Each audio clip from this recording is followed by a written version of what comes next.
recorded my backup, and I'm about to give a countdown for the Zencastr in 3, 2, 1. Hello, everyone, and welcome to the Slash Filmcast. I'm David Chen, and with me are Devindra Hardawar and Jeff Kanata. Welcome to the show, everyone. On today's podcast, we're going to be discussing a little bit of film news, moving on into some what we've been watching, and then concluding with an in-depth review. This week, we'll be reviewing One Cut of the Dead, a Japanese zombie film. Now, I know what a lot of you are thinking. Hey, I thought you guys were going to review #Alive on the podcast this week. And that was initially the plan. This is not a Hotel Mumbai situation of watching the wrong movie. Let me just tell you guys. Although, could have happened. It's zombie movies, right? Zombie movies, yeah. I think the reason we did this is because I want to say Eric Page tweeted at us using the #/tag on Twitter. He said, quote, "Don't watch #Alive for the next episode. It was okay, but if you want a horror comedy, watch One Cut of the Dead. It's seriously a masterpiece about the pleasures and horrors of filmmaking, and don't make the mistake of turning it off." This is all we need here in the Slash Filmcast. One person to tell us something, and we will completely change our plans. Completely disrupted everything. Well, it's chaos. It's also that we'd heard from here. I had heard from some people that #Alive was only okay, but I heard from everyone that One Cut of the Dead was amazing. I've been waiting for the last year, Dave, to watch this movie, and apparently it was up on Amazon randomly, free in like January or February for some reason. So and I just want everyone listening to know, if you want to completely alter this podcast, just be one person who randomly tweets at us. That's all it takes. One person can make a difference. Yes. If you want to share your opinion on what we should be watching, just use #/tag on Twitter. That's the hashtag symbol, the word /tag. And if you... It's so useful. It's seriously so useful. I love it so much. I can't believe we haven't been doing this for years. It's so useful to me. I love it. Also want to give a shout out to Mike C., a listener and admin of the Slack Filmcast, who created the website #/tag.com, which aggregates all of the #/tag posts. So if you want to just go check those out, people's recommendations, you can go there. But yeah, that's why we are reviewing One Cut of the Dead. I had purchased the movie and I hadn't got around to watching it because I'd heard it's great. I blind bought it. Yeah. And then it's like, hey, this is an opportunity to kill two birds with one stone. Watch something for an episode of the Slash Filmcast, and also finally watch this movie that has been sitting on my digital shelf for a long time. So you got to take these opportunities when they come. Got to take these. That's a whole other podcast, by the way, of just the movies we've bought and have not opened or touched. Like, let's just go through our pile of shame, Yeah, well, that was what our approach was in the early days of COVID, and maybe we're gonna get back to that. But like, we've had kind of enough new movies coming out that we can kind of review quote unquote new releases still. Isn't it great that we can be nostalgic for the early days of COVID? Yeah. Isn't it great that we have had enough COVID now that we can wistfully look back on the early days of COVID? Indeed. That's how our memory works, Jeff, because if we remember the full horror of reality, we would not be able to live. Like, we wouldn't be able to go on with our lives. Great point. Great thought, Devindra. Just pointing it out. It's how we work. It's true. Okay, so gentlemen, this week, you can find more episodes of this podcast at /filmcast.com. You can also email us at /filmcast@gmail.com. And I gotta say, this week, we received what, in my opinion, is the greatest email of all time. It's pretty good. The greatest high praise. The greatest /filmcast email of all time. Someone wrote into /filmcast@gmail.com. This person writes in from, I think it's LA. His name is Joshua. And he writes into /filmcast@gmail.com with a subject line, "A surreal moment." So, and it was a lengthy email, and I saw this subject line in my inbox. I'm like, this is going to be an interesting email. And I was not I was not disappointed. Joshua writes in, quote, "Hi, Dave, Devindra, and Jeff. Sorry in advance for the length of this email, but I hope you can appreciate this. I usually only listen to an episode after seeing the featured movie, so this email is a bit delayed. The episode in reference is the Bill and Ted Face the Music review a few weeks back. On said episode, it finally happened, something that's been a goal of mine for over a decade.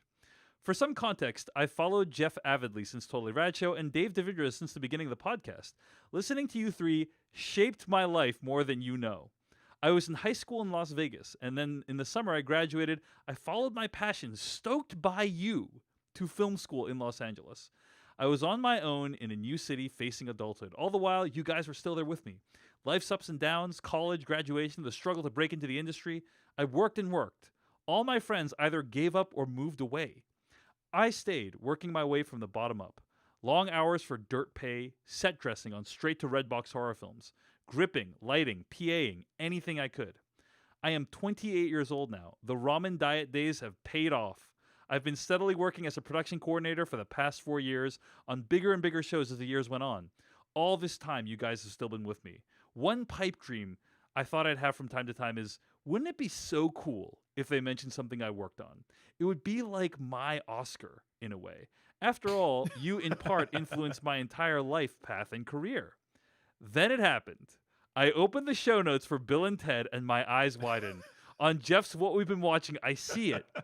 Eco Challenge, World's Toughest Race. I did it, my Oscar moment.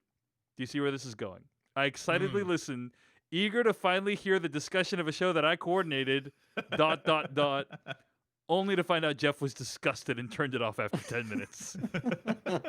You know what, though? No complaints about the production coordination. I will say that. Chef's kiss. It didn't take anything away from the joy I got hearing you guys mention it. I actually laughed. It was perfect. And I didn't connect that Dave would have also worked on the show, even knowing his job affiliation, but that was so cool too. It was a surreal, full circle moment, one that had me smiling and validating my journey thus far. I hope you got a little kick out of this little anecdote, but it's also all to say thank you. I literally don't think I'd be here without you guys. Stoking that passion for film and TV in my youth, following it to LA to break into the industry, and keeping me company while I sit in traffic on commutes. Thank you. Much love, Josh. That's great. Wow, Josh. Honestly, first of all, congratulations for making it happen. That's a hard.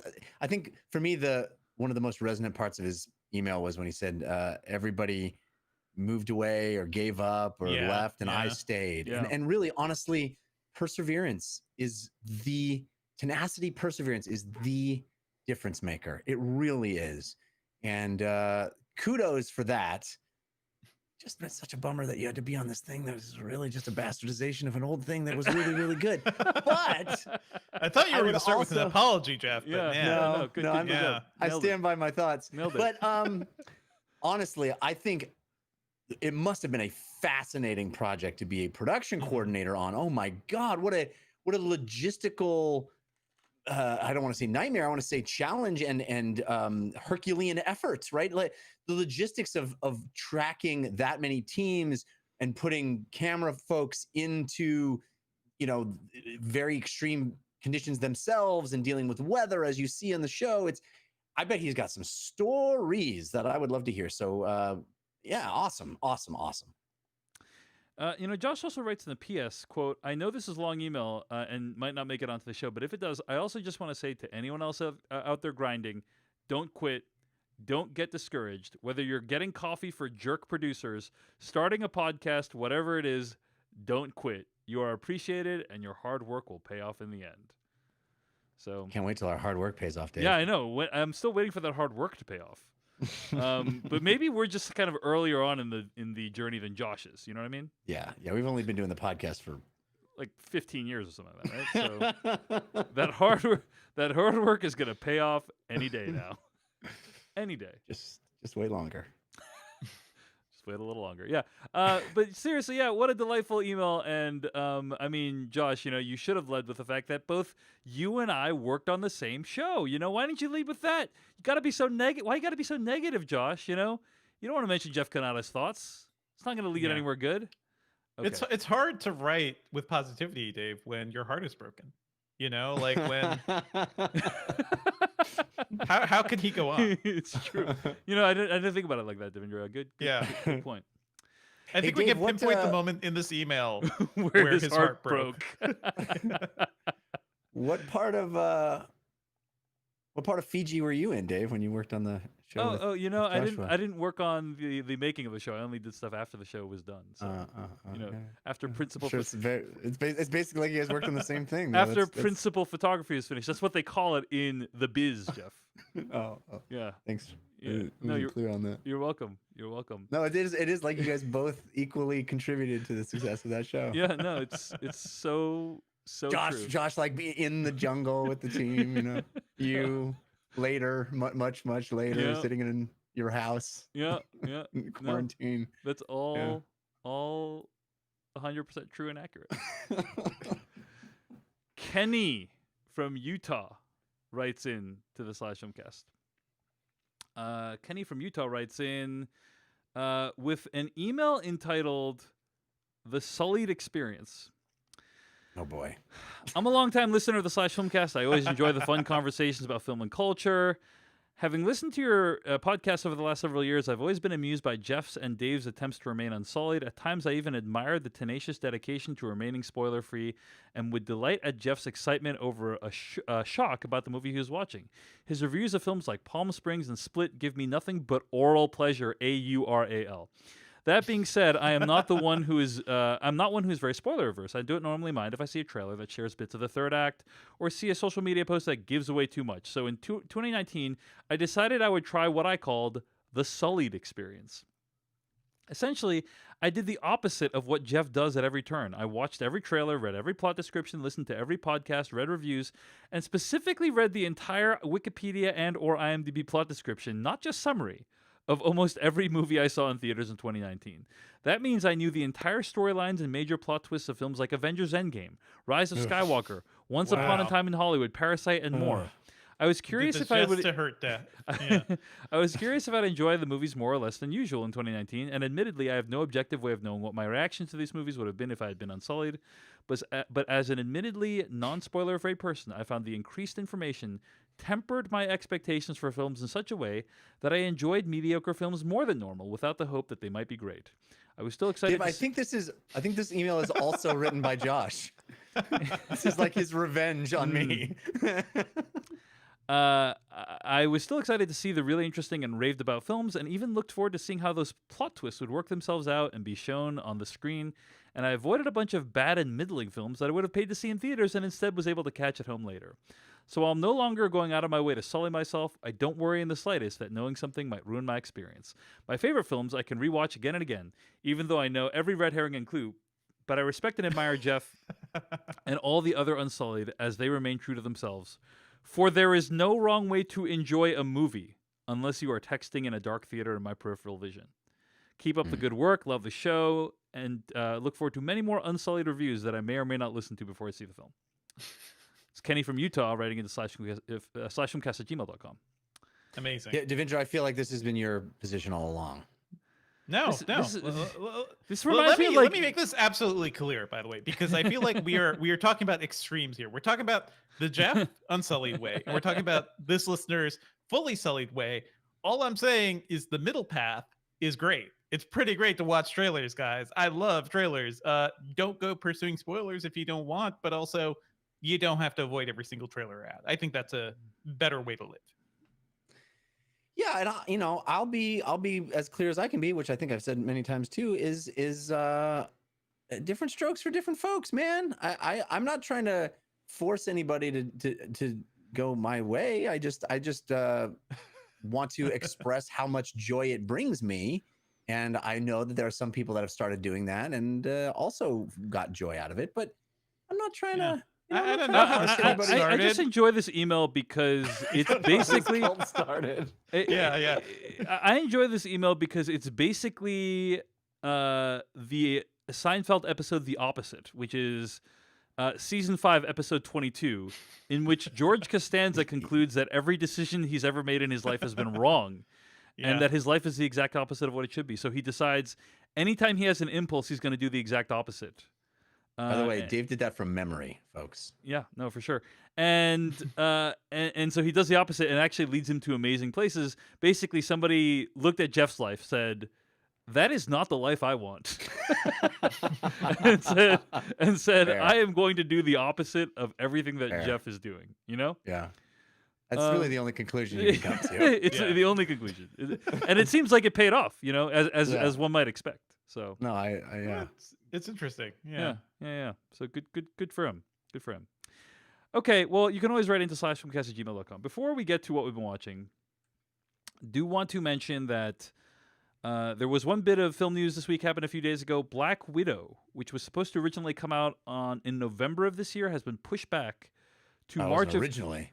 uh, Originally, it was supposed to come out in friggin' summer. April. Like I did an episode of my podcast Culturally Relevant where I was reflecting on like how different this year was supposed to be. Like at this point in time, guys, we were supposed to have No Time to Die on video on demand, Black Widow Yeah. on video on demand, Fast 9 on video on demand. Oh, Like yeah. these movies would have all already been like out on digital. Yeah.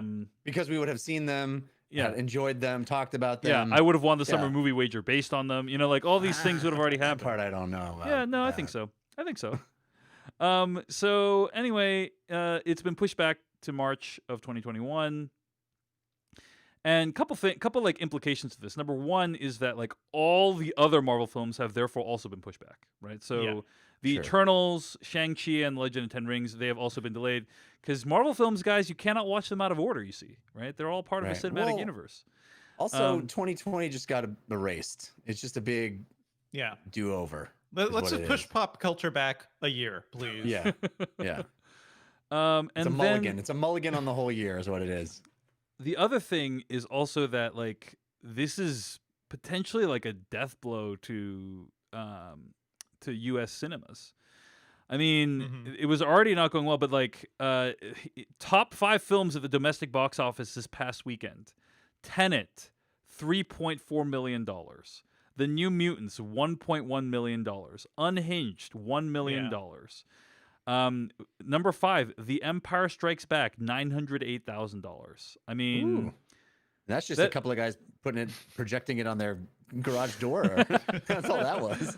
that is a brutal listing. I mean, that's probably the ceiling on how well it's going to do over the next few months. Do you know what I mean? Like, Yeah. Yeah. and there's no hope in sight. Like Black Widow could have been something that revitalized theaters in the right circumstances, but obviously Disney and many other smart people decided no, it's not the right time to go back to movie Yeah. theaters yet. And- Probably not the best idea to make a movie called Black Widow the thing to court people back to theaters yeah, during a no, pandemic. that's probably true. It's probably true. Yeah. So yeah, it is. I don't know what is going to happen, but I expect Yeah. that we're going to start seeing a lot of independent theaters just straight up close. Is my guess. Like they're going to just And start chains. shutting. And chains are going to shutting down. die. And well, chains I think have enough capital to survive for a while, but we're probably going to start seeing them run at reduced hours, right? Like maybe they are only open weekends, or maybe they only have like 2 showtimes each week, something like that, Yeah, or each yeah. weekend day or something like that. But I would expect in the next couple months we're going to start seeing this play out in very sad and unfortunate ways. So I think we know what will save cinema though, because that news also came this week. Avatar 2, 100% done. Avatar 3, That's not 95% finished. It's True. Principal photography, Absolutely live true. action photography is done. Live action photography is done. It's not the movies are very Jeff, much I not thought done. you'd be excited about this. I am because excited. I I'm am not joking. These But this- movies will literally could save theaters, like once they actually get released. Dude, I'm would- not would that- joking. Would that be just the sweetest Yeah. redemption for all of this? Is James Cameron just like James Cameron, saunters don't worry, back? guys. I got this. I He's got like, it. I developed a new technology. It's 3D virus killing visuals.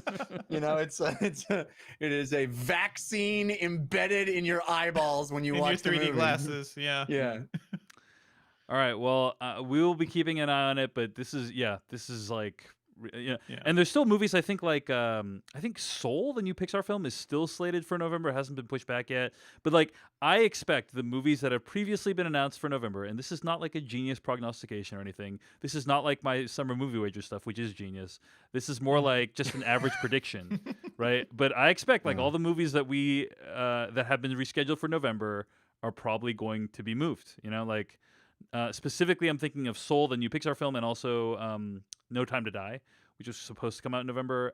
I just don't think it's going to happen. So, Yeah. which is like I agree, man. Very- It's very there's bleak. no universe. very bleak. I mean, at this point, March 2021 seems pretty optimistic. Yep. Who Yep. knows? Yep. But I also man. wonder what. Let's say let's play this out for a second and say there's some magic moment where the floodgates open and we're all able to frolic in the sand with one another once again, and we can all go to the movies. Summer 2021. What does that look like? Is there just this absolute glut of movies, of 2 years worth of movies that are all being released in trying to find release dates, or like There how are does that all constraints, play right? out? Here- Of movie screens and everything, right? So- Here, But I mean, here, probably fewer because so many will have gone out of business. yeah, I mean, here is how I see it playing out: is obviously consumer behavior will largely shift to streaming, right? And there will still be movie theaters around, but they're going to be much more specialized. They're going to be movie theaters around in the same way there's like roller rinks around, right? Like, so roller rinks still exist today. But dude, it's roller rink movie Yeah. theater is a brilliant idea, no, Dave. no, I'm just saying in terms of their frequency, like of existence, like I just don't. It's going to be very specialized, and because of the whole like the consent decrees, right? Like, it's possible we're going to see like Disney buying up a bunch of movie theaters, and like Mhm. it's going to be a super specialized custom experience that relatively few people in society actually enjoy. And not because of expense or anything, not because it's like $100 or anything, but just because like most people will have moved on. You'll have their TikToks and their Snapchats and their I don't silicon know chips about and that. such. their Um, silicon chips and their brain implants. Yeah. Yeah. No, we Yeah. need things to do in public. Like, as much as public life has kind of died off in America, I think if you build the screens and you put the movies there, people will come. The question is, like, when will that happen? What will it take for us to get back there? I don't know. Well, I just think there were too many screens. Yes, for there the were too demand, many for the screens. demand, Yeah. and we're about to see a massive correction of it. Like, it was already going to correct itself regardless of COVID, and Mhm, now we're going to see that correction happen really, really harshly and quickly. Is my guess. So, I'm terrified. so my so my sense is that there will still be movies. Like you'll still be able to go out and see a movie, but it's going to be like Yeah. far, far less frequent. Is my guess. My So- suggestion, by the way, for listeners and everybody who really misses this experience is save that money you'd be spending on A-list and movie tickets, because projectors are getting pretty cheap and they're easier to set up than you think, and it's pretty good. It's pretty good, and you don't have to be like a rich person to enjoy it.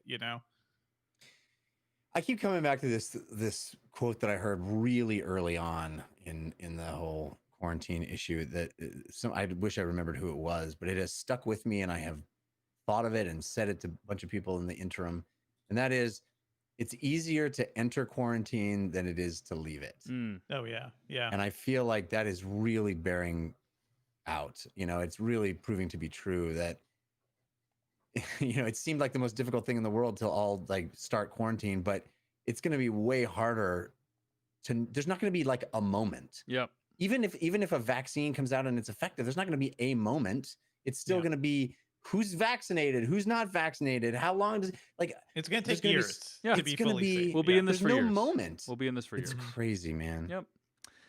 And on that bright note, Yeah. Good thing we did everything we could in 2020 to stop this nonsense. Yeah. Yeah. If only we had known at the time that it Yeah. was a problem. let's move on. Let's move on. Let's get to what I've been watching this week.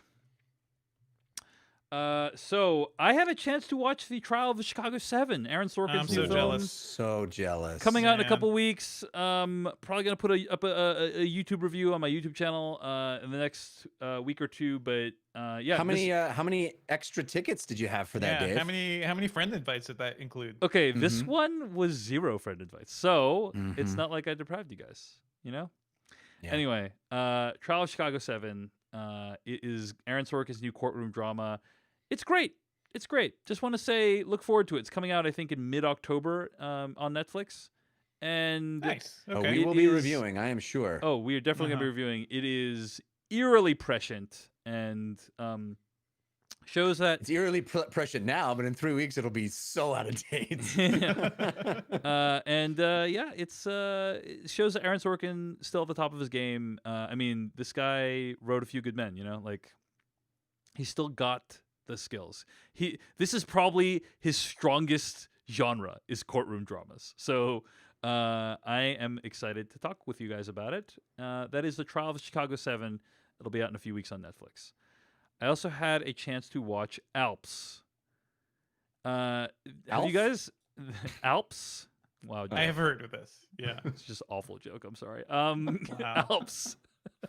I'm much more interested to hear you talk about Alf. The gritty Alf reboot. Yeah. I will say this: I had an amazing moment of connection with my wife where we were. Alps was on sale. This is, I think, Yorgos Lanthimos' second film or Right. one of his early films. Let me just make sure which one it is. But yeah, it was on sale. Yeah, this is not his second film. He made Dogtooth, then he made a movie called Edinburgh, and then he made Alps. But it's like one of his earlier films. It was made in 2011, so 9 years ago. It was on sale on iTunes, so I decided to buy it for like $5 because I'm a huge fan of Yorgos Yeah. Lanthimos' other movies. You want a feel good thing in these dark times, right? Love Dogtooth, love The Lobster, love The Killing of a Sacred Deer. The Favorite was one of my favorite movies of that year. So I'm thinking, oh, gotta complete my Yorgos Lanthimos collection. So I buy Alps. I turn on Alps, and I kid you not, my wife did not know what movie I was putting on. She didn't know that I had any of these thoughts. And I turn on Alps, and she looks at the screen for the first 30 seconds, and she's like, "Is this a Yorgos Lanthimos movie?" Not joking. You two are made could for tell. each other. It was man. amazing. Yeah. I was genuinely impressed because it's. I mean, his movies are just weird. Okay. I hope that by way of answer, you just kissed her on the mouth. I was very impressed, but his movies are just weird. They're really, really weird, and they make you feel weird when you watch them. Anyway, They make you feel weird. I'm sure within those 30 seconds, Yeah. you felt like a I'm just knife like plunging into your heart. what It's am like, I? You're like- Yorgos. you watch the first 30 seconds. You're like, what am I watching? What is even happening here? That's my emotion watching Alps. Have you guys heard of the movie Alps? Do you guys know what it's about? Yes. Barely. Jeff, do I have your permission? I have heard of it, but I do not know what it is. You're about. never going to watch this movie, so I'm going to give away the premise. Is that okay? Sure, I'm gonna yeah, tell the that's fine. premise of Yeah. Alps. Mhm, But Alps is basically about a group of individuals who call themselves Alps, and they're each named after like a mountain in the Alps. Their job is when someone, or not even their job, their side gig is when someone dies, they they offer themselves up to the family of the grieving family as a replacement for the dead person. So they'll say like, "Hey, I can go to your house and like dress in the dead person's clothes and like say things that the dead person would say, and you can kind of like maybe miss them less or deal with your grief Mhm. that way."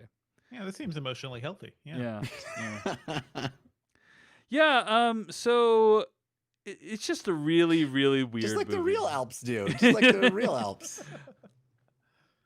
I don't actually even remember the explanation he gives for the Alps. It's something like it's something like that the Alps are like so important and like you can't imagine the world without them. That's that's how essential the service these people perform is. And yeah, it's really weird and upsetting film. But what it does do is raise questions of like the roles that we ask people to perform in our lives, Mhm. and how to some degree like the things we do for others around us are a performance. This movie is not as like well known and critically acclaimed as some of his other films. It's very inaccessible. It's just it's baffling like what is actually happening at any given point in time. The mechanics of the group like make no sense at all in my Yeah. opinion. Like This really does sound like a Yorgos Lanthimos movie. So yeah. go on. Yeah. But I love this guy because he is his vision is so weird and so singular. And I mean, one of the most I interesting love the parts of weird. Yeah. one of the most interesting parts of Yorgos Lanthimos movies is there are these absolutely bizarre premises, right? Like in The Lobster, where hey, if you don't get paired up, I think you transform into an animal, right? That's the Mhm. premise of The Lobster. And everyone's just like, yeah, this is what life is. This is cool. Like no one stops the movie to say, hey, isn't it weird that we do this? Like everyone just accepts it as a fact, right? No one like deviates or breaks the fourth wall or anything. and that's true of this movie as well. Everyone's just kind of, oh yeah, okay, that makes sense as something Yeah, that people yeah. would do after someone died. It's like the Charlie Kaufman mentality applied to like Gus Van Sant despair, or in a way, or like I don't know. Something like that, yeah. Yeah. Anyway, I appreciate it. It's probably my least favorite one of his movies that I've seen. You know, like compared to Dogtooth, Killing of a Sacred Deer, or The Favorite, or The Lobster. Like I like this one least, but it's still like, hey, I've never seen any movies like it, so you know, it's got that going for it. Okay, that's Alps. It's available right now on video on demand. Devindra Hardawar, what have you been watching? Oh, I've been checking out the Utopia remake that's on Amazon Prime Video right now, and seeing a lot of mixed reviews for this thing, which is, I guess, kind of makes sense. Like this is a series created by Gillian Flynn, so it's sort of the idea of Utopia, which I only watched a little bit of the British series. Jeff, I think, were you a fan? I remember you bringing it up. I watched some of it. I didn't finish Okay. it. I I thought remember. it was bold. Yeah, go ahead. Bold. It was To bold. say it was I bold. fell off of it. I fell off of Yeah. it because it was kind of just like it was so bleak in a way. It is Like very I just dark, didn't. yeah. I just didn't. Yeah, just didn't feel it. This show is kind of that. It is not retelling the same exact story. It's still about a group of comic fans who find this long lost or like a mysterious sequel to a comic that they love, and they feel like it contains you know, the way to decode everything going wrong with the world, or like future pandemics. It is a show about pandemics and scientists deploying pandemics to wipe out humanity, which is a really weird thing to be watching right now. And I won't spoil like what the ultimate big bad plot here, but it is probably unwise to even create a villain who is doing this thing in a time when we're going to need a lot of people to be taking vaccines. So, yeah, it goes places. But I will say this. I really had fun with it in a weird way. It reminds me of the X-Files, when like it would go full into like paranoid you know, conspiracy theory mode, like the pure Mulder episodes, the times when they bring in, you know, the lone gunman. This is a show that goes places, and it constantly surprised me in a way too. It is dark, it is kind of bleak, definitely, because a lot of people die, and certainly a lot of people you don't even expect to die just will be off pretty quickly in the series. But I do think the writing is really fun. It seems like Gillian Flynn is just having a lot of fun with this material. I like the characters. I like the overall cast too. Like John Cusack is in this. Sasha Lane is in this. Sasha Lane from American Honey, and she is fantastic because she plays a character who's sort of almost like mythically cool in this world, and she is like she is like somebody from The Last of Us, basically like a survivor in that respect. So she is brutal and tough and kind of crazy. Rainn Wilson's in this, a bunch of great folks, and Desmond Borges, who I believe was in he was in You're the Worst, and his energy you know, in the show is pretty fantastic. So I like the main crew. I think it's gonna be too dark and maybe still too bleak for most people, but I kind of like this mode. I just like when I like the way Gillian Flynn tells stories, and it's surprising in a way that I feel like so many things I watch, like so much Netflix bullshit, so many of these superhero shows just feel like they're either rushing through plot points or belaboring like very little plot, or trying to wow us you know, by being shocking or I don't know, absurd in certain ways, like The Boys or something. I just never fully gelled with a lot of those things. This show, I couldn't stop watching. Like I was really addicted to watching the show, which should be a bad thing to watch during a pandemic. But anyway, I enjoyed it, and if you're into this sort of thing, from what I'm talking about, like if you like the X-Files level paranoia, I think it'll be a lot of fun for you. I remember the British version being very gruesome as well. Is it really Yes. graphic? Yeah. It is. It is yeah. also it's gruesome, but also like funny in certain ways too. But Yeah, it can yeah. like it vacillates back and forth. It is not as much a black comedy as the British one was, but I Mm. think the overall like mythology they're building up here is like, you can tell this is a much bigger budget show, because I feel like the British one was also pretty constrained by just being like where it was. It felt like a very small scale story in a way. Well, that's Utopia. It's streaming right now on Prime Video.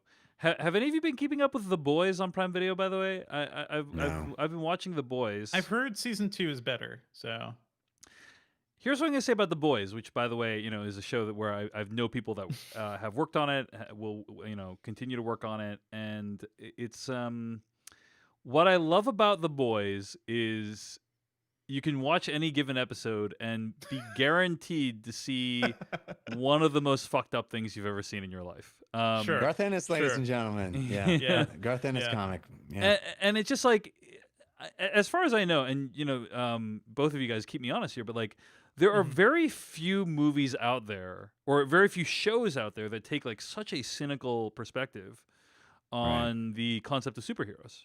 Like the closest thing we've had to it, as far as I can tell, is like the Zack Snyder Justice League movies, but Mhm. sort of, yeah. even yeah. that And is I would- like, even that, like, I mean, it's Yeah. been years since those movies came out, and like, I all will the say, yeah.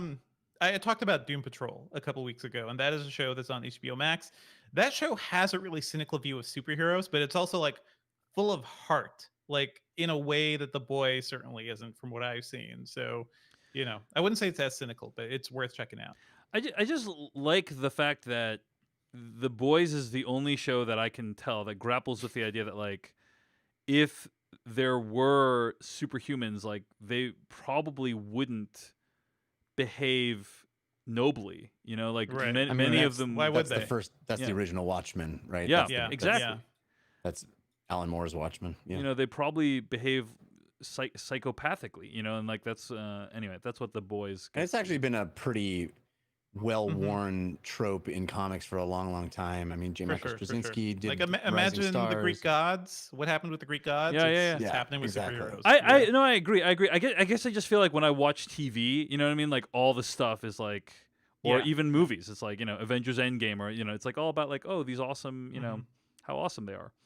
And it's nice to be able to imagine, hey, actually, no, like superheroes aren't the solve that you're looking for. Sure. you Well, know? it's sure, it's the postmodern superhero story, right? It's Yeah. like comics went through that. They went to this really extended period of postmodern superhero storytelling with anti-heroes and exploring like how power corrupts and all that. And it Yeah. it was decades of that really playing out in the comics industry. And now we're sort of in this postmodern place where where it's kind of the pendulum has swung back a little bit, but Yeah. It you know, you all get led to people- Mark Millar and everything he's doing. So Yeah, and Man. he's gonna have literally everything he's ever made as a TV show or a movie.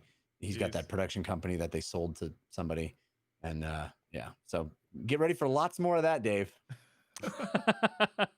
I'm psyched, man. I'm psyched. No, there's for- some really good stuff. I mean, Mark Miller is an amazing storyteller. So I'm excited for a lot of that stuff. Mhm, Anything mhm. you are looking forward to, Jeff? Any specific stories you're looking forward to?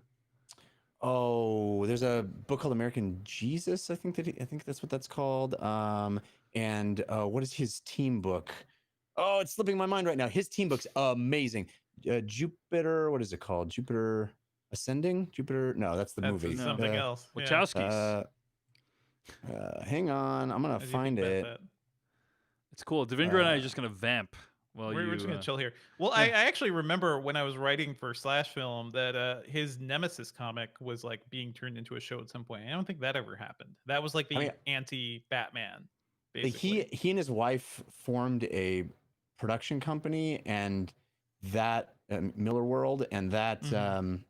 has been sold to somebody. Jupiter Circle. Okay. Jupiter's Legacy and Jupiter's Circle are outstanding, and it's very much postmodern Justice League.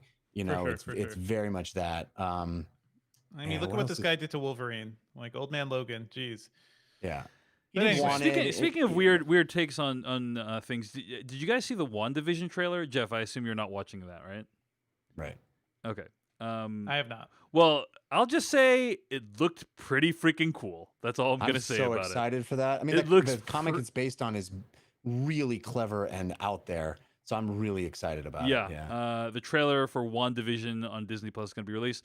I really think it's gonna like inaugurate a new era of Disney Plus if and when that show is ever released, right? Like it's gonna be like it's gonna Yeah, show that's like the next wave of their original programming that's that we've been promised, Yeah. the Loki series and Yeah. the like all these series that we've The been What promised that If, we're- right? The What If series, right? Right, Yeah, all yeah. that stuff. Yeah. So I'm very curious to see when that comes out. So In, Well, in obviously- retrospect, it was really smart for them to prep this whole line of TV shows, right? yeah, yeah. Yeah. Yeah. Good foresight on their part. Good foresight. All right. Anyway, that's what Devendra Hardawar has been watching. Jeff Canada, what have you been watching? Well, I had a chance to see the documentary Console Wars, which is, I think, on CBS All Access, although I was sent a copy. Blake Harris, who wrote the book that the documentary is based on, was on my podcast.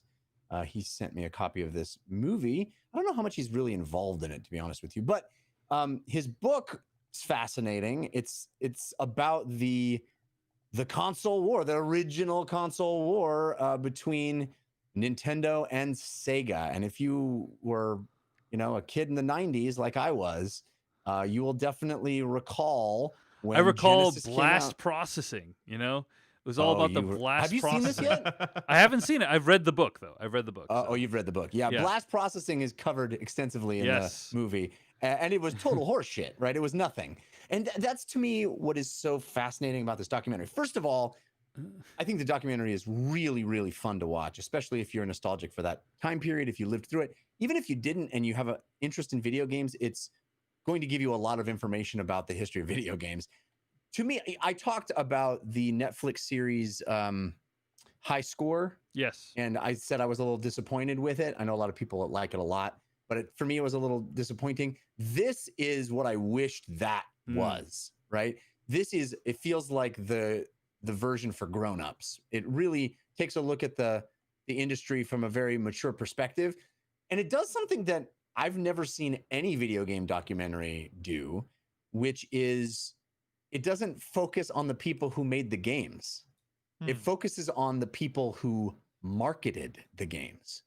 And you really realize, especially during that time, but for sure still today, how much marketing Oh, yeah. dictates.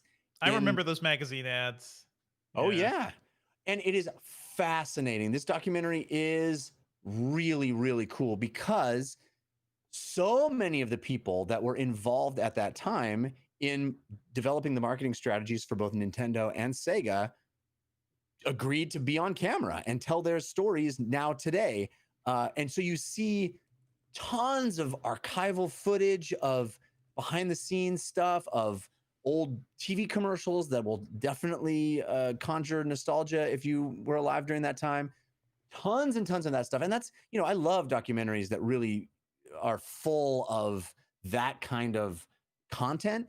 Yes, it's full of a lot of commercials that I recognize, but also tons of stuff that I've never seen before. Nobody has, I'm assuming, has ever really seen before. Great video of that time period. And then you get all these people now today, the same people you're seeing in 1992 or whatever it is, talking today and reflecting back on that stuff. It is so satisfying to see that, to get context like that, and to really realize I was manipulated like a motherfucker as a kid, man. It was all horse shit. It was all manipulation, and it was marketing based on very, very little. And it is a fascinating look inside all of those decisions, all the people that made them, the sort of cynicism around all of it, because it really was a time when this is just a toy. This is a way for a lot of dudes to make money. Right. And they saw a marketable niche that they could, in a growth market that they could get into. There wasn't people that grew up on video games. There wasn't a passion for making video games from these people. They were, the main dude in this documentary is a guy who helped introduce He-Man, right? He came from Mattel, and he had the golden touch at Mattel, and he came over to Sega and started turning them around. And it really was that. It was an extension of toy divisions. And so there's no like fondness for the the art of video games, because it was just starting. And these people were just like, hey, we can make kids eat this shit up, and we'll make a pretty penny on it. And here's how we'll do it. We'll convince them there's stuff like blast processing, and you're only cool if you use Sega instead of Nintendo, because Sega do what Nintendo don't, and all that stuff that we remember, right? I found it to be a fascinating walk through memory lane and a really interesting revelation as to how these decisions were actually made. It's eye-opening. Well, I am really looking forward to checking it out. It's Console Wars. I enjoyed the book as well, and I am really going to be curious to see Console Wars on CBS All Access, right? Which is where it is. It's currently There you live go. right now. Yeah. You can go watch it right now Yeah, on it is, CBS yeah. All Access. Right. It's so fascinating to think of like how the gaming industry has changed too since then, right, Jeff? I mean, it's so much more. Gaming is like has by some metrics has already eclipsed other forms of entertainment, right? Almost Yeah. every metric. Yes. Yes. Like compare gaming to like sports, compare it to movies. Right. There's a reason why it's such a big industry because there's a lot of money to be made there, and it is where like Microsoft just spent $7 billion buying a set of gaming companies. It's because they. 7.5, Dave. Don't drop Right. off that 500 million. You're right. A couple $100 million here, a couple $100 million there. It's nothing. Yeah, Yeah. it's going to start to add up to some real money at some point. But yeah, there's a reason Microsoft spent that much money. It's because they see it as like this is the future of where people are going to be spending a lot of their time. Yeah. And so But at that time, it was not a foregone conclusion, right? Atari had come and gone and was a flop, Yeah, and people didn't think that anybody wanted video games in their house, and Nintendo boldly proved that to be not true. And then here comes, this this Sega going, well, we're not going to let them take all the money. We're going to get in there, and we found a niche, right? We found our way to muscle in on their turf, and that is Nintendo is this wholesome family entertainment.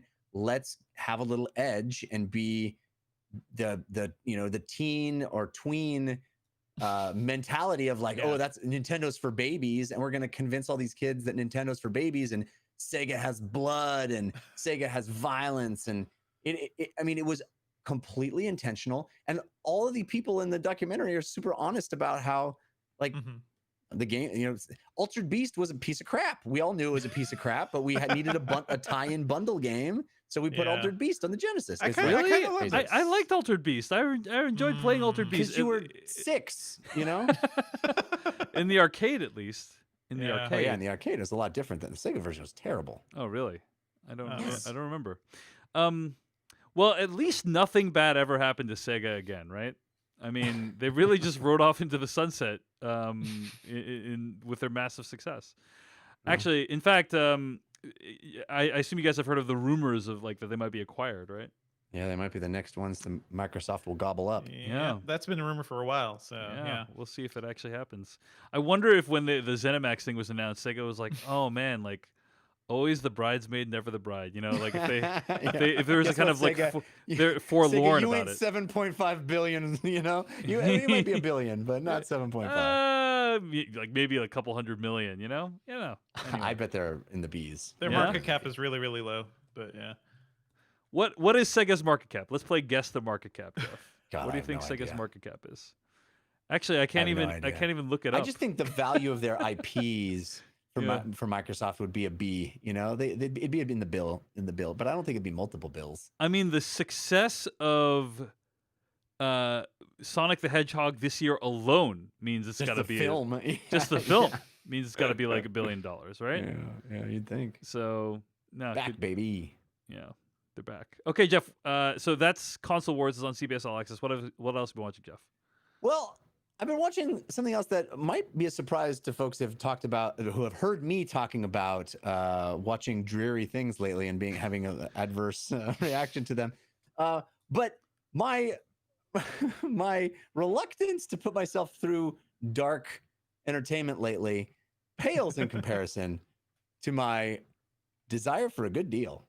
And this week, we watched One Cut of the Dead, which is our featured review coming up shortly on this year's /Filmcast.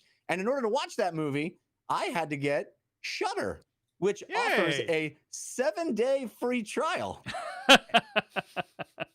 which I promptly canceled after 7 days. But I thought to myself, well, how do I maximize this 7 days? I'm Yeah. not really into Shudder. I'm not going to be watching horror movie after horror movie, but I have heard good things about this movie, the Shudder original Yes. called Host. So I watched it. I was persuaded by its brisk 52-minute runtime Mm-hmm. and all of the positive buzz. I know that we had actually even discussed maybe reviewing it on the show, and so I was like, you know what? The only way I'm going to be able to watch this is on Shudder. I got Shudder for 7 days.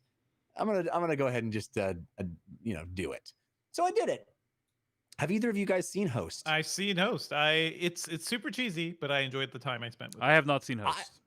I really thought it was well made. I was Yeah. very impressed with Host. There's some Very great impressed. practical stuff there. Yeah. Unbelievable. So the premise of Host is that it's happening right now. It's happening in quarantine.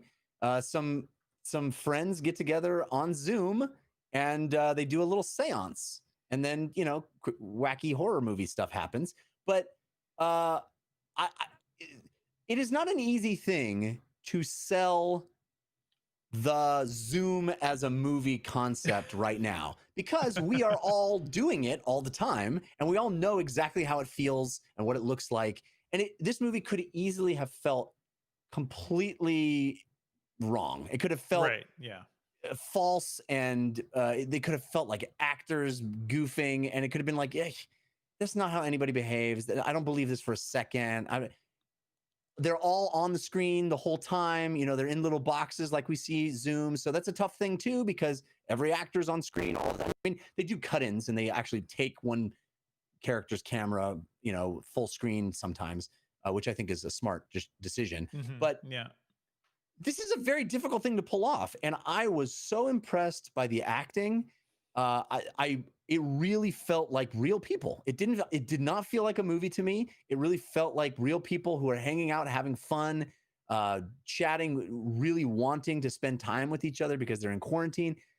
I would love to see a behind the scenes of this movie, because they do some really clever things. I know it was shot in quarantine because nobody would have been able to predict that this was, that's what the premise would be. So And they mostly had to- shot remotely too, of people like Yeah. managing their own cameras and lighting and stuff, which is And then, as you astounding. said, a Yeah. lot of practical in-camera effects that it would be hard to facilitate in that kind of situation, right? Where you're like Yeah, having the yeah. actor like set up whatever they need to set up, and very They really impressed. lucked out with this movie, because apparently one of the houses that they shot in, it was like a group of I think it was stunt performers or something. really? Like who were staying there and quarantining together. So it was like Wow. there's like one thing over a pool where it's like it was something they could do, where if they were just on their own and not like with this experience, they probably couldn't have done that. Yeah. I was super impressed with Host. I just thought it worked on every level. It did not overstay its welcome. It got in and got out. It did what it needed to do. It provided thrills. And I genuinely loved, I think, all of the Mhm. Paranormal Activity movies. I really Yeah. thought they were good.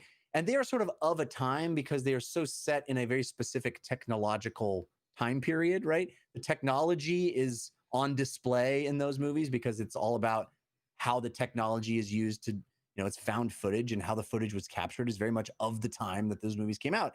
And I think this movie could have been another Paranormal Activity sequel, right? It has the same qualities of using technology, of like staring at, what part of the surveillance camera am I looking at? What part of the Zoom? It's great. And it does a very, very clever things. I think it manages the suspense in really fun ways.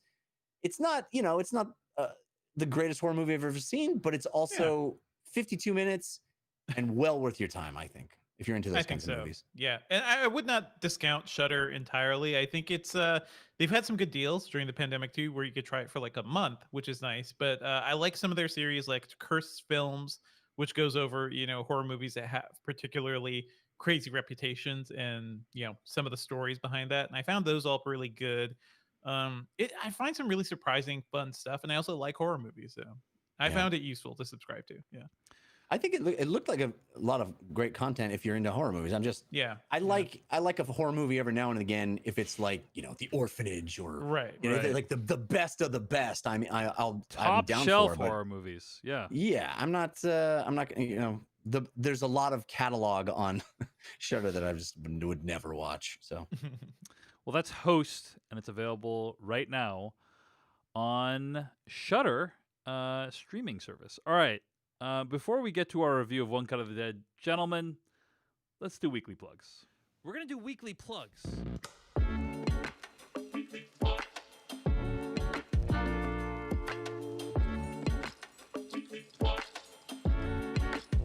do weekly plugs. Weekly plugs.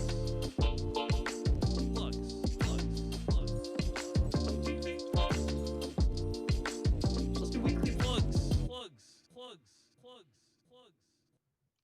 All right. had to wait till the end of those plugs at the end there. Got to respect the weekly plugs music. All right, weekly plugs. Well, I will start after a 3-year hiatus. The Tobolowsky Files podcast has returned.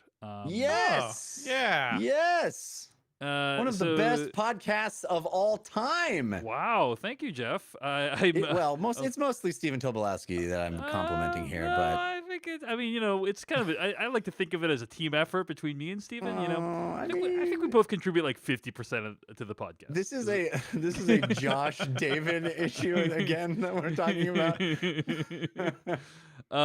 So not only is the Tobolowsky Files podcast back, but there will be new episodes every Monday through the end of 2020.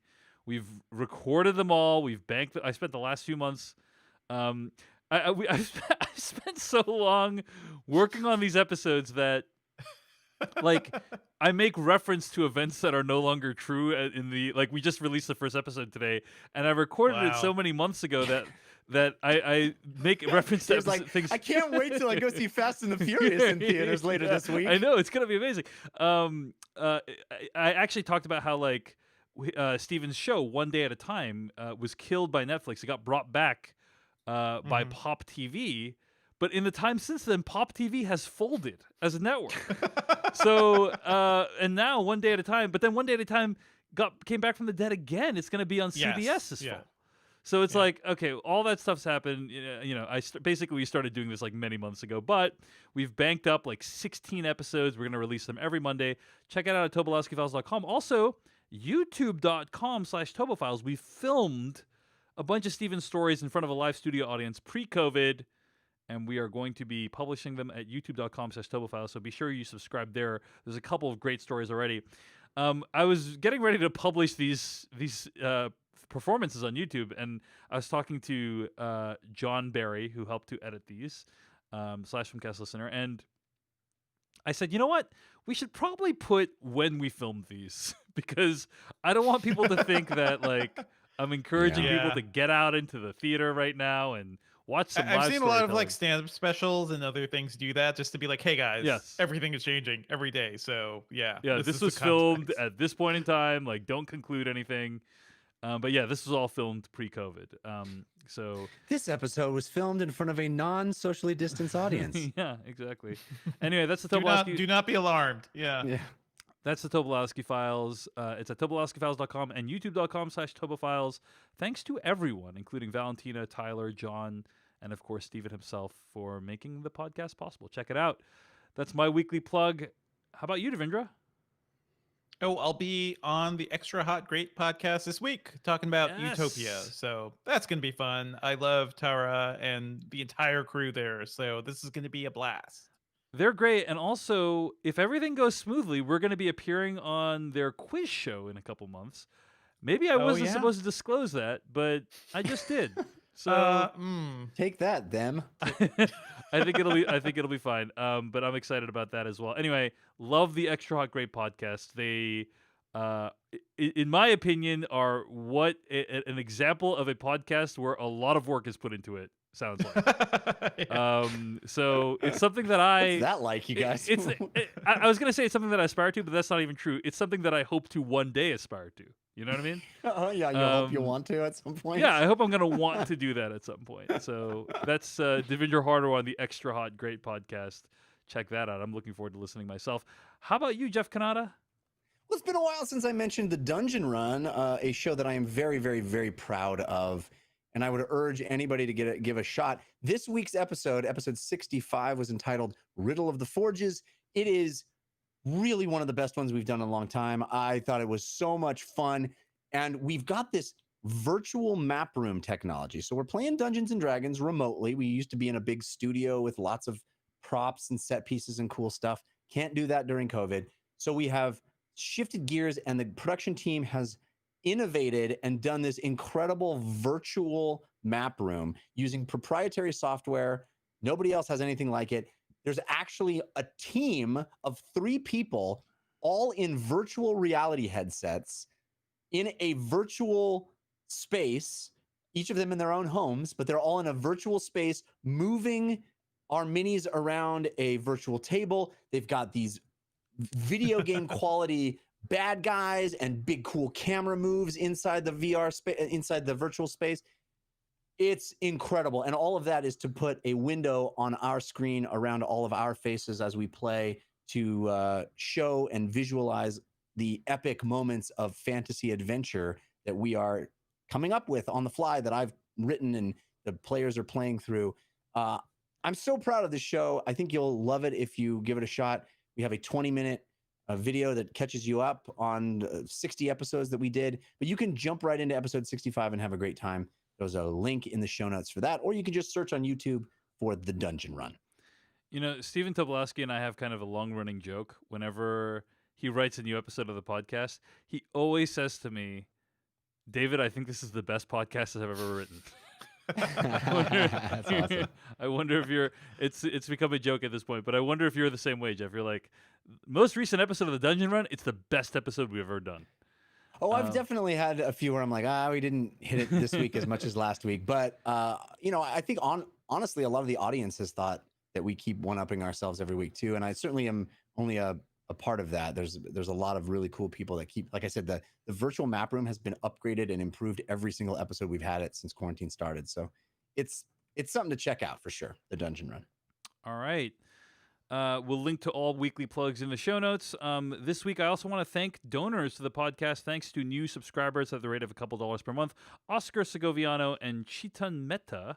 Thanks so much for your contributions. Thanks also to donors Gabe Moreno, Regina Goodman, Stephen Garrity from Charlottetown, Canada. If you want to support the /Filmcast, you can always go to paypal.me/filmcast. That's paypal.me/filmcast. Or go to /film.com, use the /filmcast tab and the PayPal links on the side of the page. Never donate if it in any way causes you any hardship whatsoever. But if you are interested in throwing some bucks our way, of course, we'd be happy to take it. You can also support the podcast for no money just by going to the Apple Podcast page and leaving a star rating or a review for us. If you want to support the /Filmcast, you're like, I believe in what these guys are doing, but you don't want to pay money, super easy way to do it. Apple Podcast, leave a star rating, leave a review. It really does help. Let's get to our review of One Cut of the Dead. ここね。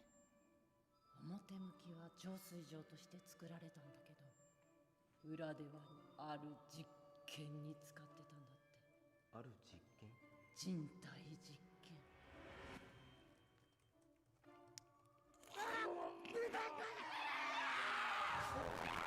撮影は続ける。カメラは止めない。あの噂が本当だったなんて。最高かよおい。血はもう巻き終わった。死の呪文を唱えるとそれはよみがえる。それ？ That was from the trailer for One Cut of the Dead. Now that's a trailer. Let me just say, random screaming. It's awesome. Random screaming. Probably don't understand what's being said, but then they're screaming. Pretty good. Love it. I'm going to read the plot summary from IMDb. Things go badly for a hack director and film crew shooting a low-budget zombie movie in an abandoned World War II Japanese facility when they are attacked by real zombies. Now, gentlemen, I don't think it's possible to review this movie, really, without talking about some of the stuff that happens in the final have a 2/3 of the movie, right? Very short non-spoiler section, I'm guessing. I'm saying like literally like a couple sentences each, I think, Yeah. is how we got to do it in the Yes. pre-spoiler How about section. 5 agree with that. sentences that The How about- first two rhyme, and then the second two rhyme, and then the third one rhymes. or No. the fifth How about one we rhymes do with the first two? a sentence carousel where you say a sentence and then I say the next sentence to continue it? What do you think about that? I hate it. No. So yeah, I mean, it's really hard to talk about this movie without giving away spoilers. So we will endeavor to not spoil anything. We may it may leak out a little bit, but then we're gonna get into spoilers pretty quickly. So let me just ask Devendra Hardawar, what did you think of One Cut of the Dead? Oh, I love this thing. It's a fun, inventive take on I think a franchise like a genre that's getting a little tired, but it is so meta. It is so like self-aware of what is going on with zombie movies and how it approaches this. And then the key feature, the one cut take, I think is we will talk about some of that stuff in spoilers, but I also feel like even that itself is meta in the way that it handles the approach of the single take. Like it's impressive in a way. This is a movie that's very much about the act of making movies, and I think a lot of people will appreciate that. One thing I will say to everybody: do not stop watching this movie after 30 minutes, which is what my wife did because she saw the first part with me and she was like, I'm done with this. It's I'm not like, really for it's me. not over yet. This movie goes through a whole set of credits, so you have to sit through the first set of credits. That's not a spoiler. That's a PSA. Okay, All but right. I loved it. All right. Jeff Kanata. Well, Dave, I guess you could say my non-spoiler thoughts for One Cut of the Dead are best summed up in the form of a 5-sentence limerick. Hmm. Do you like watching scared people cower? Want to see a girl take a blood shower? Even if you deny it, I urge you to try it. Just get through the first half hour. Nice. Wow. You had a very similar thought to Devendra about getting through that Yes. first half hour. You got to get through the first half hour of this movie. I promise you, I wanted to turn it off. I almost turned it off. My wife decided to leave and abandon. She's like, this Wow. is terrible. I'm not Yeah, watching That's this. two wives Jeff, this is abandoned. not a movie made for your eco challenge, attitude. No. Okay, No, it is no, not. you got to Too- stick with You it. got to stick with it. And I'm glad I did. I ended up very much liking this movie, which is a unique thing to say, right? You have to watch past the first half hour, which you probably will hate, and then you might I know. love. And here's the thing: I don't think it's bad, but it's a very specific It's type bad. of B a horror movie. lot of people That's a hate lot it. of fun. A lot of people hate It's it. bad. Yeah. I think it's. You can I hate think it, it's it's like fine. objectively bad. Well, yeah, and I enjoyed it. in a certain way. I enjoyed it. I enjoyed it on. I a don't think it's B without movie joy. level. Yeah. Yeah. Oh, you were There's joy taking you my can you were get from taking those my sorts of word things. enjoy literally, Jeff. It sounds like What? I think no. I think. you said I don't think think it's- it's without joy in contradiction to me saying I enjoyed it. So I was like, oh, you're taking Oh me yeah. literally. No. Yeah. No. I don't. I think you can. I think it's Yeah. enjoyable, but I think it is also objectively bad. This actually, I think, directly relates to our conversation about Shudder. And Jeff, I feel like you will probably avoid the B level horror movies, right? Or the things that Yeah. are not super top tier. And I just think, Right. for me personally, there's a reason I subscribe to Shudder, because I love cheesy B grade horror movies. I love, like, even the first Evil Dead. I feel like is a movie that is kind of rough, and there's so much great stuff to it, but it's super rough, and you have to enjoy certain aspects of it to, you let go of certain things, and you accept that this is a low budget thing. They're doing the best they can. What's enjoyable about it? I appreciate B horror on that level. All right. I'm gonna say I also really appreciated this film. I was reading some reviews of this movie, and some people were saying like the first half hour is god awful, and the second half hour is only okay, and so on. And I'm just like, you know what? I actually found it all at least okay, if not good Yeah. to great. So I really love this movie, and we can't really get into why until we get to spoilers. But suffice to say, I thought it was beautiful, man. I thought it was beautiful. It's All right. this movie ends with kind of a quite bit of a heart punch or a gut punch, which I found surprising in a movie like this, because I think there's an emotional stake to it that is kind of subtle throughout, and it is fulfilled by the end of this movie, and I appreciated that a lot. It is a movie with setups and payoffs that you do not see coming. Yep. Yes. Yep. Yes. Yep. All right. Enough vagueness. Let's get to spoilers for One Cut of the Dead starting right now. Now you're looking for the secret. Trying to see this coming. No, But you won't find it because, of course, you're not going to see this coming. you're not really looking. I have been puzzling over how it works. box. You don't really want to work it out. Who's in the box? I have been dying to tell you. I want to tell you my secret now. You want to be fooled. All right, spoilers for One Cut of the Dead.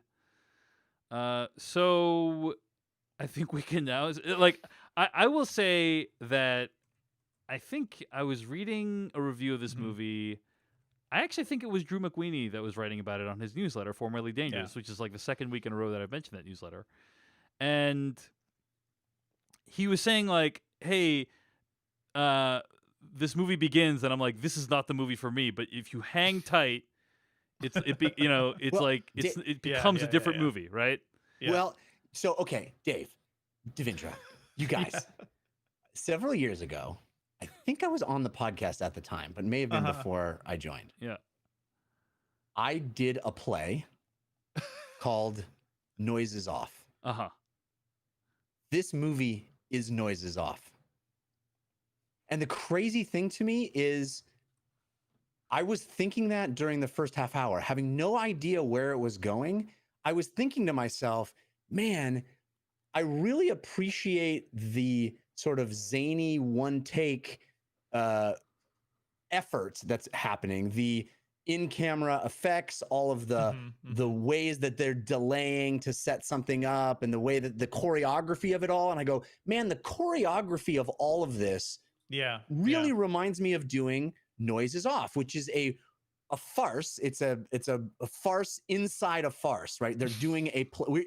As you watch a play of people doing a play, and that play unravels, and it's crazy. And it's broken into 3 acts. The first act, you watch the play or the last rehearsal of the play, and you see some problems around the edges, but you see basically how the play is supposed to go. Then the second act, the stage literally rotates 180 degrees, and you watch the same play that you watched from the front, from the back. You see what's happening backstage and all the wacky craziness that goes into people making their entrance and going through doors and leaving doors. And you see, and the people are fighting and having problems. And there's a guy who gets drunk and has the whole situation, people trying to keep liquor from him, and he's falling all over himself. And you see all this zaniness backstage.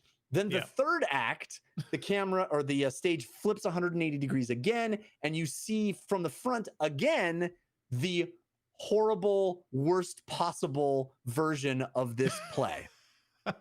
That is what this movie does. It is That's fun. The exact You know what's funny, Jeff? thing. This movie is based on something On a from play. an acting school. Yeah, on a play. Yeah. It is a zombie Noises Off. And It's a it's Japanese crazy zombie because- Noises Off. Yeah. Yes. And I fell in love with it, but it's wild to me that I was reminded of Noises Off before I knew that it was really Noises Off. I reminded of it because, like, there is a joy in that first half hour of seeing the choreography, right? Knowing that none of it is faked, none of it is digital or anything. There's no effects you're watching. Yeah. It's literally, how do we choreograph this? How do we get a person from point A to point B? How do we sub in the makeup and the dummy body and all that stuff? And there's a part of it, as I was watching it and kind of not liking the first half hour, going, man, we did a better job of this in Noises Off. Like, we did, like, live, we did a better job of this. And then you go, oh, the second act. What you is the get to first step of see- the Prestige formula or whatever? Like, that's what the half Pledge, an hour is. I believe yeah. the pledge. Yeah. Yeah. So then you get to the second act of this movie, right? Which is the every moment after the first half hour, and you realize, oh, they've rotated the stage 180 degrees, and we're seeing why there were all those terrible moments, all those laggy pauses and awkward Where things. it seemed were like people were setups. just vamping. Yeah. Yes, and but in the moment, not knowing that that's what you're watching, you're like, this is just terrible. These people are bad actors. Like, this is just terrible. And it's a wonderful moment of going, oh, they got me, and now it's just, we see the thing. And then, of course, the third act, you get back around the front and you see, the magic of this having all come together. And it really is that same structure. And I just think it's ingenious of someone to take noises off and make it a zombie movie and pull it off as a film. You know, it's pretty great.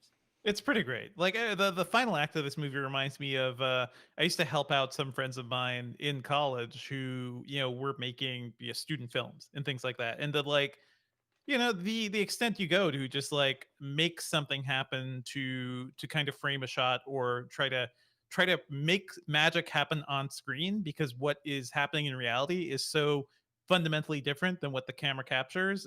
That's a special thing, and I love how the last act of this movie captures all of that. It's astounding.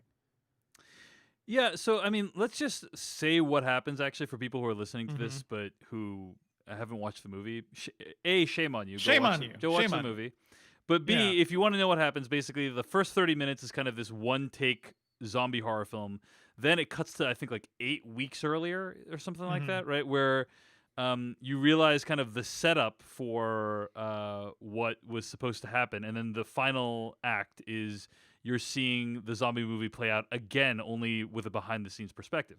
Now, I think that what is amazing about this film is it is a celebration of the art of filmmaking as art, and of the beauty that goes into like filmmaking and improvisation. And this is a character, the director. First of all, by the way, it's incredible. This movie was made for around $25,000, right? So Yeah. I The last think, number I saw was 27,000, but yeah. so really, really good. It made way more than that worldwide, and that's awesome. 26 million in Japan. Yes. So that's awesome. Yeah. And there's a saying that he's the director, who's played by Takayuki Hamatsu. He describes himself to this woman at this TV station as what is it? Fast, cheap, That's and cheap average. and mediocre. Yeah, fast, Yeah. cheap, and Average, yeah. average, right? Because there's a saying in production that fast, cheap, and good. You can only have 2 out of the 3, right? Right. And he says like I'm fast, cheap, and average, right? And like he kind of has consigned himself to a station in life in which he's only making okay things, and he's kind of cool with it. He's like made peace with it. But what the final act of this movie shows is that there is kind of greatness that can still be found in something that is ostensibly something that everyone thought was going to be mediocre and unremarkable, and that greatness can Yeah. be found in like improvisation and in, like the beauty of figuring out how to solve problems, because filmmaking is all about solving problems. It's a series of dozens, if not hundreds, of problems that you're solving. And this movie really kind of shows the reality of that in real time, because the thing that they're broadcasting is live. So It's about not settling for average, which Yeah, I think yeah. is a powerful message, you know, in many ways. yeah. Even when everything is collapsing underneath Yeah. you. Yeah. Yeah. So I really appreciate that. That said, I didn't hate the first 30 minutes just because like Yeah. anytime something's one shot, I'm always just like, well, I'm inherently impressed by that. You know, like Right. if this thing is a C, like if this thing was a C, if it's like normally edited, I automatically bump it like Yes. 3 to 4 half letter grades. You know, like it's already but going to be I like couldn't a help yeah. I couldn't help comparing it to like Victoria. I was right? gonna say Which is, I Victoria, think, yeah. Sure. a masterpiece. You know, I think Victoria is this incredible achievement, and not knowing where this movie was going, I was thinking, boy, this is fun. I don't want to watch this for 90 minutes. Yeah. This is fun, but this is no Victoria, right? This is, I think needed a few more rehearsals, I think, or something, you know. But of course, that's the point, right? That's the point, is that they didn't have things are going wrong, and you don't know that they're going wrong until later when you get a vision as to what is going wrong. Well, yeah. What's great about it is like in the first 30 minutes, there's just stuff that's just like off. You know, Doesn't make sense. like at there's all. just It's like when do we okay. stop. I'll give you 2 examples. I'll give you 2 examples of when I was just like, something's not right about this. Yeah. There's the bald guy, right? The guy who has like I don't even remember what his role is. He like the sound guy or something? Like the bald guy who had the thing. He's the guy that ended up like crapping himself in the movie. Yes. And he's just like completely catatonic during the first 30 minutes. I'm just like, Yeah. Is that what this guy is supposed to be doing? It's so weird. There's drama happening in the foreframe and in the background. He's yeah. just like zoned out. Yeah, it's like, what is this guy doing? And then there's the guy who, like, you find out later is like a lush, right? Like Yeah. his behavior is so theatrical in the first. It's like, oh, that's just like bad acting, you know? Like that's just he's not. It's so over That's the so top. funny. The yeah. two moments I would have chosen. Yeah, go ahead. Are the moment where they're like upstairs and they just have to vamp for like Yeah. 5 minutes of like she's teaching them about her self-defense class. I'm like, dude, Yeah. what is this? What are This your is nothing. hobbies? What are your hobbies? Yeah. I was Uh, like, this is terrible. This is nothing. And then the other moment that was really offensive to me is the moment where they hold on the girl and she's holding that like metal thing on the roof. Yeah. And they just hold on her for like 5 minutes. and it's like, she's what? just screaming. I was like, this is a Just bold. This is screaming. a bold choice. Like, why would you? This is awful. This is terrible. I mean, clearly they're stalling for time on something, but then, yeah. So those are the two moments for me that I was just Yeah. like, what is wrong? What? Come I love on. it.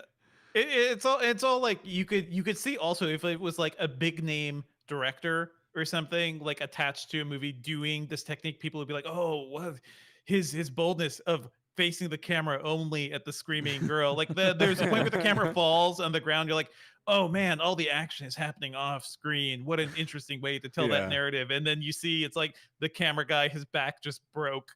Kind of amazing. And also who picks up the camera after that is like zooming all over the place and has a completely different feel, so you can tell it's a different DP. Oh, Yeah. so good. So yeah, good. yeah, interesting. But yeah, the part where they're vaping, I'm just like, this is.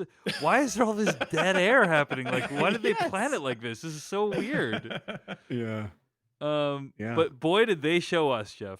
Boy, did they show They did, us. and I think it's a pretty bold move to not tip your hand in that first half hour and Yeah. really give no indication that Mhm.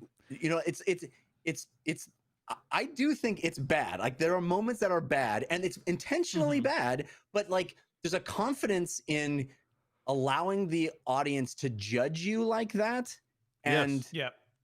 and then Because they're basically showing you a film that they themselves think has terrible moments. Like yes. they Yeah. They're not- acknowledge. there's no wink wink. Yeah. There's no Yeah. we're in on this, so just bear with us moment. It's Nope. literally they're just playing it straight, you know? Yep. They're just like Yeah. you got to have enough trust, and obviously many people, specifically the wives of several Slash Filmcast people, did not have Did that not. trust. Did not have true. that trust, It is true. which is kind I of a probably- shame. I probably wouldn't yeah. have had that trust if I wasn't reviewing Yeah. it, right? I would have turned This it off. is a I would've been walkout like, movie. I can imagine a lot of people giving up on this movie within the first 30 Really, minutes. I guess I'm not just like, for surprised. me, Yeah. I just so, like I said, I'm just a sucker Yeah, for the one yeah, take things. yeah. I'm just a sucker And for the I- one take things. Same, and I think there's some good stuff. Like I think the director, who's like very aggressive and crazy in the first 30 minutes, who, by the way, the joke is he's actually like this meek, mild-mannered guy who doesn't really stick up for himself or his Yeah. art as much as he should. Yeah, That contrast is funny, but the director I think is doing great, energetic stuff. Until things go super crazy. yeah. yeah.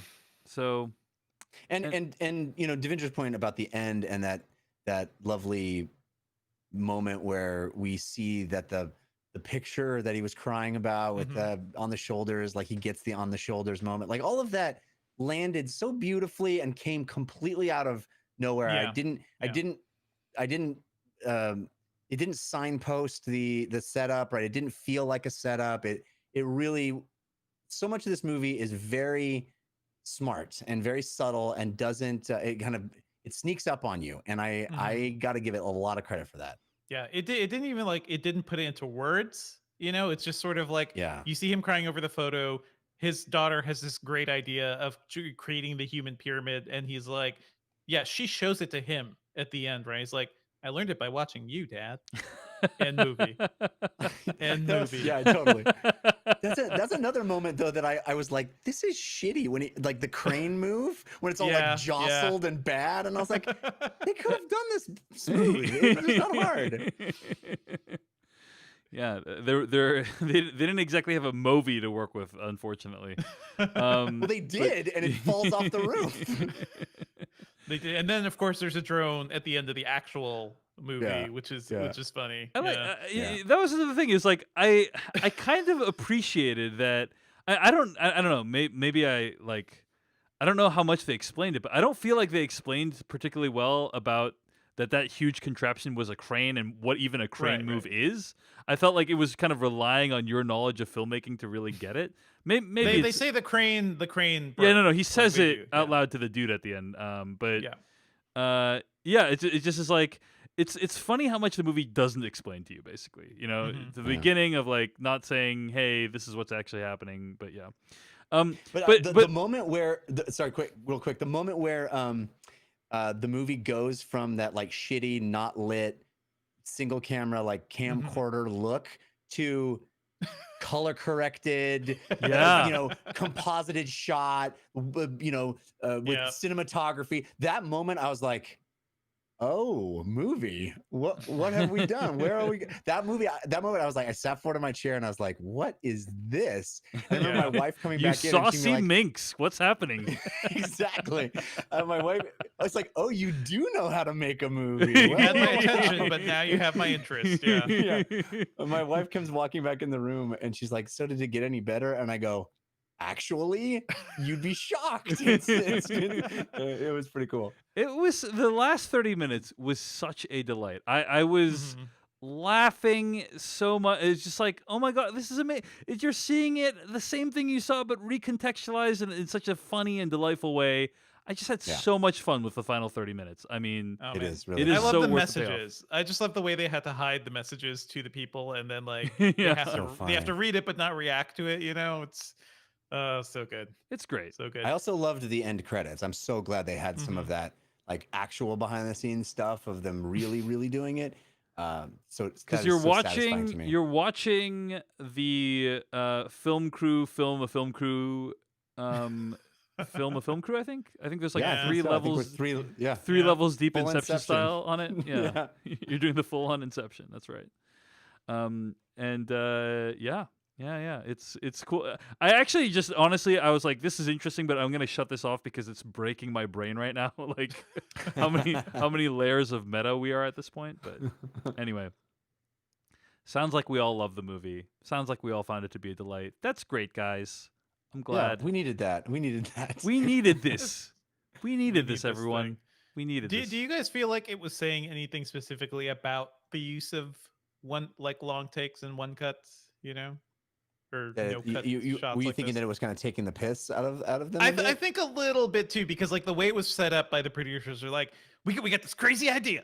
We're gonna do this live. We're gonna do it one cut. And it's gonna be a ratings hit. What could go wrong? And to me, it does feel like this is the pure like Carnival Barker aspect of people using this tool in a way to be like, hey, look, we're special. It does feel like it can be overused. We've seen it happen a lot, and I don't think having a good long take is enough to make you special or interesting. I'm thinking of like the freaking opening of Spectre, which is a very, very long take of James Bond walking through a crowd and going up an elevator and romancing a lady, and then a building explodes. But it's a long take that is literally all style. And to me, that's the minute where I realized I hate this movie. I hate what's happening here. Oh, Even that's though I literally love like Skyfall, 3 minutes into it. Yeah. it's no, it's like, oh, this is interesting, but you are not telling me anything. You're not giving me context. You're not giving me character. It's just like, look how cool James Bond is, for 5 minutes uncut. Look what we can do.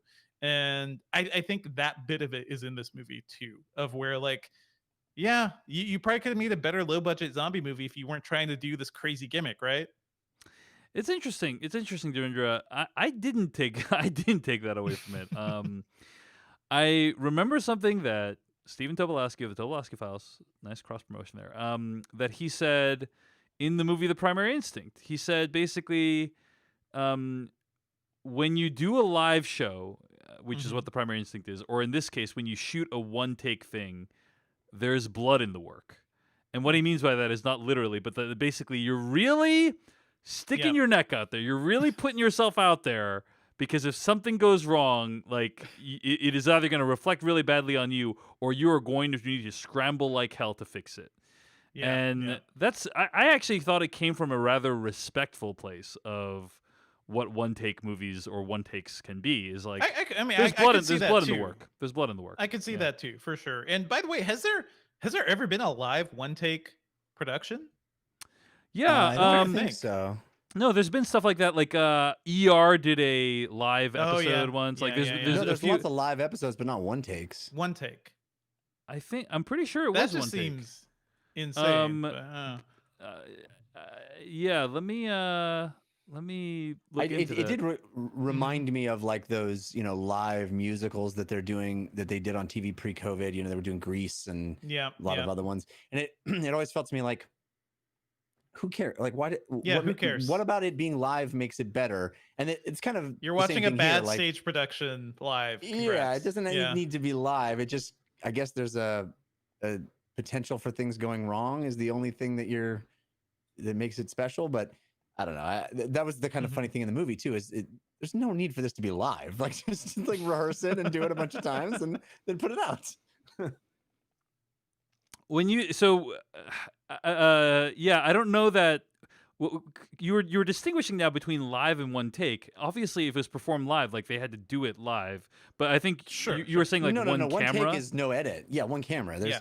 I'm One- sure yeah, that one ER camera, gotcha. episode One had camera. edited different cameras and different rooms and stuff. Yeah, that's correct. Multiple. Because I cameras. remember the Yeah, yard I mean, 'cause thing. That was multiple. The yeah. episode was Ambush, the first episode of the 4th season, for those who are curious. But yes. So yeah, there are live ones, but yeah, I don't know that there's ever been live with just one camera. I guess that's the thing that's distinguishing. This right, is a one new challenge. single out camera, right? there. Yeah. Maybe. I mean, also, it's a contrivance for this film Yeah. so that all of the things that happen can happen, right? There's no movie. in Right. I know, that but who is stipulation. that crazy? Who would be that crazy to do this? Right. You know, Clearly, that lady who was watching her cell phone the whole time. they were doing it. a true producer. Come yeah. on. The producer at every film screening, by the way, every press screening. That's where they're looking. Yeah. Ugh. It's a good point though. Yeah, the fact that it is one camera, one take. Like that's Mhm. if they had multi cameras, then it like there would be no movie. It right? breaks the whole thing. It Yeah, breaks it the breaks whole the thing, whole. yeah. Yeah. I'm trying to think. Like 30 Rock also did a live episode, I think. I just don't think but any know- of them but I would don't be know if there's crazy one enough to just camera. have It a would be single too camera. crazy. Yeah. Yeah. Well, I'm sure we're gonna get about 35 emails this week explaining which TV show actually did it live with one take. Let us know. I'm gonna forward every single one I'm sure it'd Straight- be just like a concert. straight to or Jeff. something. straight to Yeah. Jeff. All right. Well, that's going to bring us to the end of our review of One Cut of the Dead. Great movie. Check it out on Shudder or buy it on video on demand. You can find more episodes of this podcast at slashfilmcast.com. Email us at slashfilmcast@gmail.com. Our theme song comes from adamwarrock.com. Our spoiler bumper comes from filmmaker and YouTuber Kyle Hillinger. Check out his YouTube channel. And our weekly plugs music comes from Noah Ross. Thanks to Beatty Zhang for editing this week's episode. I think that is going to do it for us. Okay, next week, I think I specifically said something along the lines of, we're not going to do Enola Holmes, the movie this week because none of us want to watch it. Well, guess what? Very little else is coming out, and so we're going to review And I Enola want to Holmes watch next it. week. So yes, we're gonna review the Nola Holmes. I think after I'm thinking of ending things and The Devil All the Time Yeah. and Mulan, 3 equally Yeah. depressing films.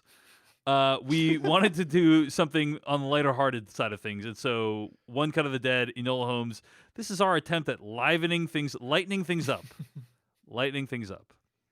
So look forward Pickings, to they be slim. the pickings. They be slim. It's going to be a couple weeks till the trial of Chicago 7.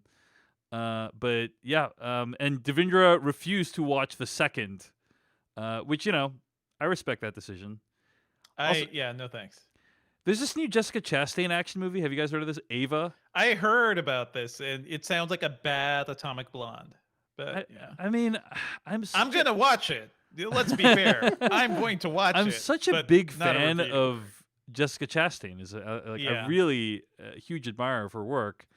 But yeah, this movie has not gotten good reviews. So Directed by Tate Taylor, yes, the guy behind The Help. the Tate Taylor.